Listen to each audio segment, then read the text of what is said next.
Jans, Ja, the master of humiliation. As they delved into the hours leading up to the murder, a portrait of Kaufmann emerged, a man who had spent his final days alienating everyone around him. He had crushed the dreams of James Endicott, a software engineer desperate for investment, by leading him on for 3 meetings only to humiliate him in the end. He had been borderline abusive to his wife, Andrea, and his business partner, Veronica Goodwin. Even the crew wasn't safe. Kaufman had relentlessly harassed a young deckhand named Carly Nelson. Jasse, he made an art out of making people hate him, Veronica Goodwin told Charlie, her voice devoid of grief. The secret in the mahogany. The motive, however, seemed to center on a missing object, Kaufmann's wristwatch. It was a reproduction of a gold 1966 diving watch, an item Kaufmann never took off except to sleep. While the watch itself was a fake worth only a few $100s, its significance was far greater. Jasse, Jacob was a ladite, Sarah explained to Charlie later that evening in the quiet of the lab. He didn't trust technology, yet he was worth millions in cryptocurrency. He needed a way to keep his 64-digit access key safe somewhere it would never leave his person. Jasse, the watch. Charlie realized. The key was engraved inside the watch. The search for the watch became a race against the killer. Suspicion initially fell on Blaine Selby, a deckhand with a criminal record who had fled the yacht minutes before the body was discovered. But as Charlie and Sarah worked through the night, the romantic tension that had been building since the Jansen case began to simmer to the surface. Jasse, a shared rhythm. They were standing over a digital map of the marina, their shoulders occasionally brushing. Charlie watched Sarah's hands as she navigated the software, her movements precise and confident. Someone came onto the boat through the water, she noted, pointing to a disturbance in the harbor's surface caught on surveillance.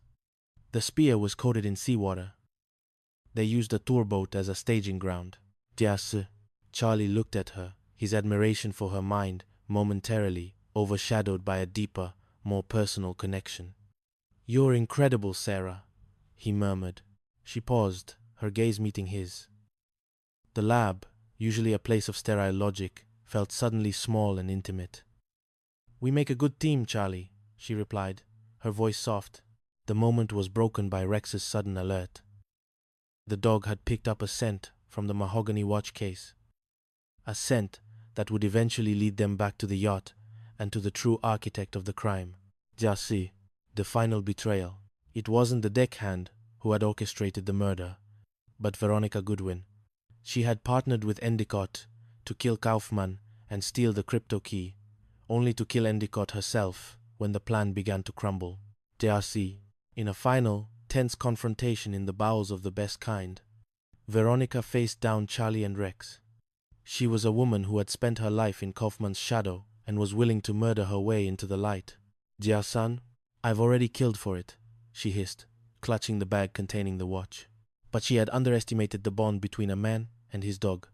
With a single command, Rex moved, and the carefully constructed house of cards Veronica had built came crashing down. Jasse. As the best kind was released from the crime scene, Charlie stood on the pier with Sarah, watching the yacht fade into the horizon. The case was closed, but the journey between them was only just beginning. Jai, Gemini, Danoi. The mist over Street Johns was a thick grey blanket that morning, clinging to the jagged coastline like a heavy secret.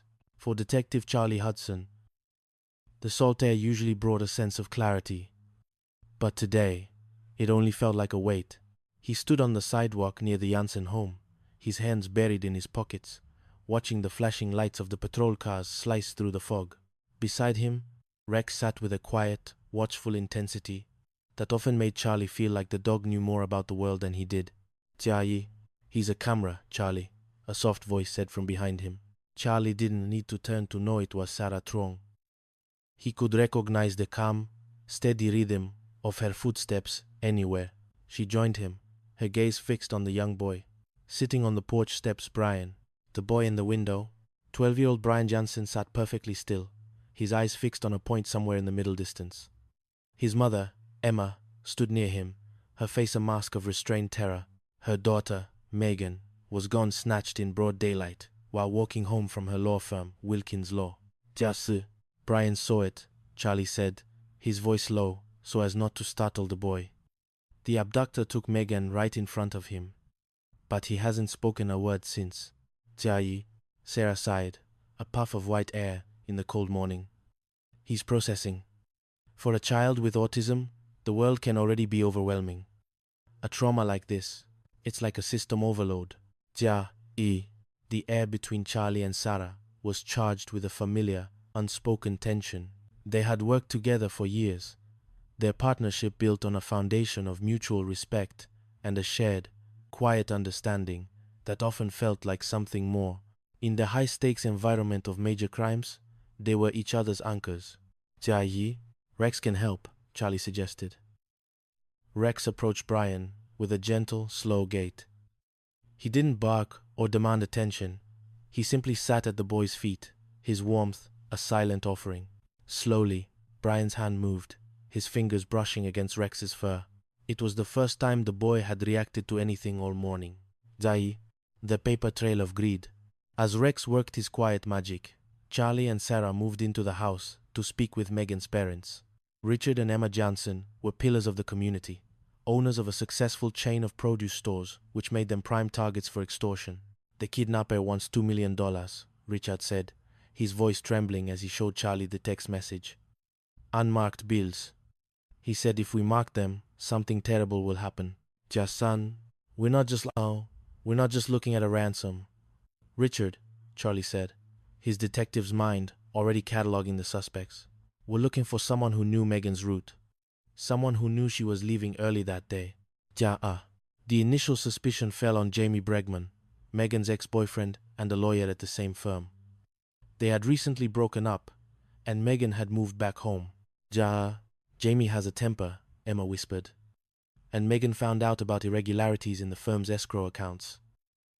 She went to Todd, one of the partners, to report it. Sarah leaned against the kitchen counter, her eyes meeting Charlie's. If there's money missing from the firm, that's a powerful motive for more than just a jilted lover. Charlie felt a surge of protectiveness for Sarah as they prepared to head back into the fog.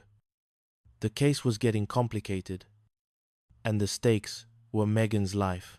Stay close to the lab, Sarah, he said, his voice softening. I want to know exactly what was in those escrow accounts. Jiayi, I'm not going anywhere, Charlie, she replied with a small, reassuring smile that made his heart skip. The drawing of a ghost. Back on the porch, a miracle was happening. Brian had picked up a box of colored pencils his grandmother had bought him.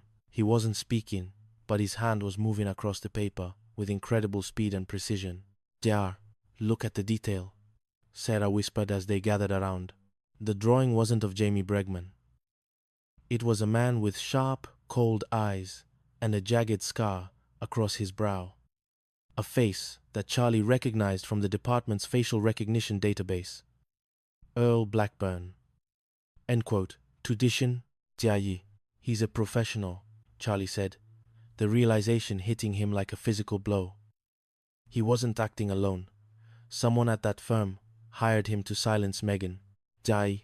The trail led them to an abandoned machine shop in the Golds, a desolate industrial area where the rust of the old world met the desperation of the new. Using a synthetic scent Sarah had applied to the ransom money, a scent only Rex could track, they closed in. The final confrontation was a blur of motion and adrenaline. Rex led the way, his bark echoing through the hollowed-out building. They found Megan tied to a chair, terrified but alive, and Todd, the man she had once trusted, standing over her with the ransom bag.